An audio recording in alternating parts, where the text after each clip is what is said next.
Well, hello and welcome back to the Daily Brew, the devotional where every day we drink a new brew of coffee and we see what God is brewing for us in the Bible. Yes, it's cheesy, but it's true. And today we're here in Auckland, New Zealand for day 130 of 365 days. Welcome back to everybody on Spotify and Apple Podcasts, our audio podcast platforms, and to you if you're watching on YouTube today. Great to have you here with us for another day of devotional reading. Speaking of devotional reading, let's have a look at the scriptures that we're supposed to be reading at the moment. They are in the descriptions on every platform. Psalm 59, 1-8, John chapter 6, 25-59, Judges chapter 10, verse 1 to chapter 11, verse 40.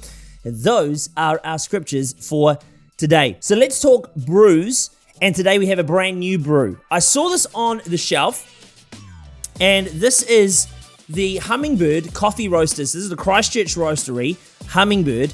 This is the 50-50, 100% oomph taste with 50% decaf. So this is what is a current trend at the moment, at the time of recording these devotionals, is this sort of 50-50 hybrid blend. I guess the idea is that you drink more coffee with less adverse caffeine side effects. So today I've made it in the espresso, 18 grams of coffee, 32 grams out in about 22 to 23 seconds. That's what I've got today. Let's give this a try and see. Now, there's actually no tasting notes on the packet, so let me give it a try and see if I can tell you what it tastes like. Let's give it a go. Yep, okay. So initially, when it comes in your mouth, it's quite an acidic taste. And then it levels out to be quite a lovely, full-bodied flavor in your mouth with a chocolatey malt aftertones that really settle on your tongue. It's quite nice. I can actually see myself drinking more of this. This is actually quite good. I reckon if you're someone who's adverse to caffeine, if you have like 1 or 2 coffees a day and then you're spiraling out of control for the rest of the day, give this a go, because I think you might actually find this could be a good alternative, and maybe there is a future here for things that are these 50-50 breakdowns for those of us who can't drink as much coffee as people like me can. That is it for the brews though. 50-50 by Hummingbird. So far, so good. We'll try it in a Chemex in the days to come. But that is it for the brews. Let's talk Bible, the reason that we are here. God needs to be our strength in times of difficulty. Many people think that the belief in God will take away the hard times that we'll face. And so when hard times do come, or life stops being easy, people ultimately pull back on God, thinking that God has let them down somehow. Our belief in God is not a ticket for an easy ride. It's not. If it was, we could delete a whole bunch of the Psalms we've been reading. David's life through the Psalms has been escalating. Today, we see now that his life is under threat from Saul, the current king, the man who he's supposed to be serving right now. Imagine David's heart position to this reality. The guy who's meant to be a leader and someone to serve is literally trying to kill you now. David, in the middle of all of this, reflects to us again why he's one of the goats of Christian leadership or just Christianity. Can you say that? He's a goat of Christianity? I don't know. I just said it. But his response in this tough time is to fully rely on the character of God, not just in what God can do, but in who God is. He looks to God as a rescuer. That's not just something that God does. It's who he is. He's a rescuer. As someone who he can trust to rescue him personally. So he looks at God's character and he places his trust in the character of God. In other words, he has total confidence in God. And this is where we need to get to as well. We need to get to the point that no matter what we're facing, our confidence and reliance on the character of God is at 100%. Your belief in God won't stop you from having tough times, but it will stop you from facing those tough times alone. I'll say that again. Your belief in God won't stop you from having tough times, but it will stop you from doing those tough times alone. Isn't it interesting when Jesus today is asked about what we must do to do the work that God requires? Jesus doesn't say God then requires us to work long hours. He doesn't require us to have heaps of grit or show extra tenacity. What he says primarily is to believe. See, we're called as Christians primarily not to be achievers, but to be believers. In actual fact, it's when we do believe that we will achieve. Jesus says about himself that he is the bread of life. He's not actually bread, okay? He was fully God and fully man, not fully wheat, okay? But what Jesus is saying here is he's saying, listen, I can be and should be your full satisfaction. See, for the ancient Near East culture, when the Bible was written, bread was a crucial part of their diet. It was easy to make and it was filling. And so Jesus is saying, listen, you get your fill on bread physically, but you need to get your fill of bread spiritually with me. In the same way that fresh bread is warm and smells wonderful, Jesus, he wants to be that for you. That might sound weird, so let me break that down before you judge me. He wants to fill you with warmth and reassurance. That's what we get with that bread, that fresh bread, that warmth and that reassurance, that feeling like, I'm at home, that's good. But he also wants to fill your life with a sweet aroma. So how do we receive this? How do we receive this from Jesus? Because we can't eat him, so how are we supposed to ingest this bread of life?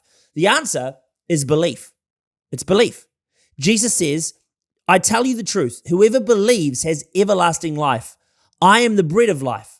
That's in verse 47 and 48. That's what Jesus says. I'm the bread of life. If you believe, you're going to have everlasting life. So when we believe in Jesus, when our faith in him is strong, that sense of warmth, and pleasing scent fills our lives and gives us confidence that God is with us and we are not alone. In other words, it's our faith in Jesus that fills the empty space in us and satisfies our spiritual hunger for the days to come. Finally, today, you might be getting frustrated with the repeating pattern of the Israelites. And if you are, you can be excused, It's a frustrating pattern. It really is. Watching the Israelites go over and over and over again in the same pattern repetitively. Today, we come across one of the most disturbing stories in the entire Bible. For me, it is anyway. We read about this guy. Now, I practice his name so much and I just froze. Jephthah.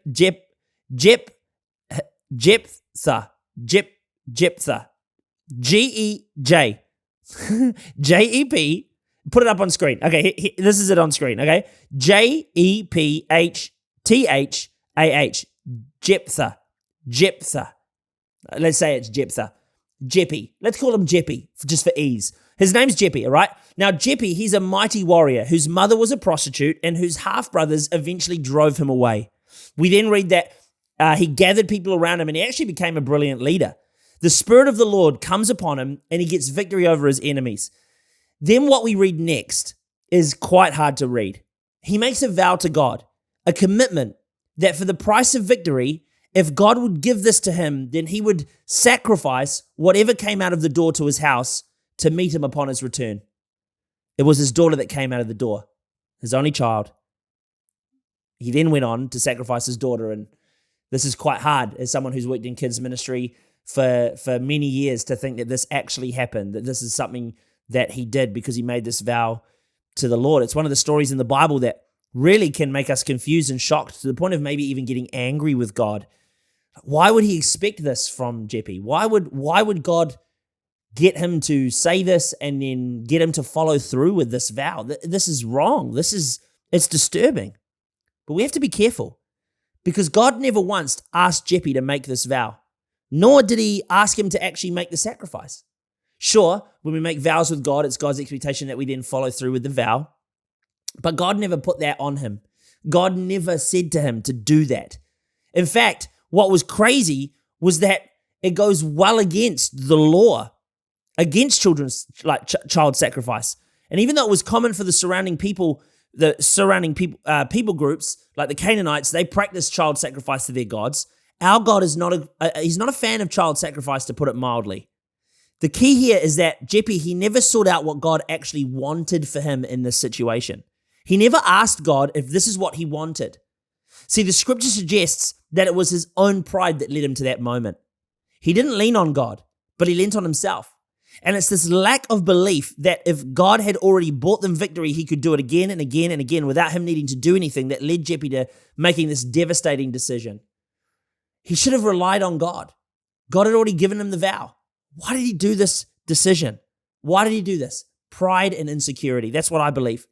So the question I have for you is your faith in God really? Because I think Jeppy, he had seen God move, but he put his faith in his own ability to sacrifice things to the Lord. So is your faith in God really, or is it in your own works? And if it's in your own works, friend, today I implore you to make that change. Put your faith in God, put your belief in God, trust in him, and lean not on your own understanding. Verse of the day. Verse of the day today, Judges 11:29 says, Then the Spirit came on Jeppy.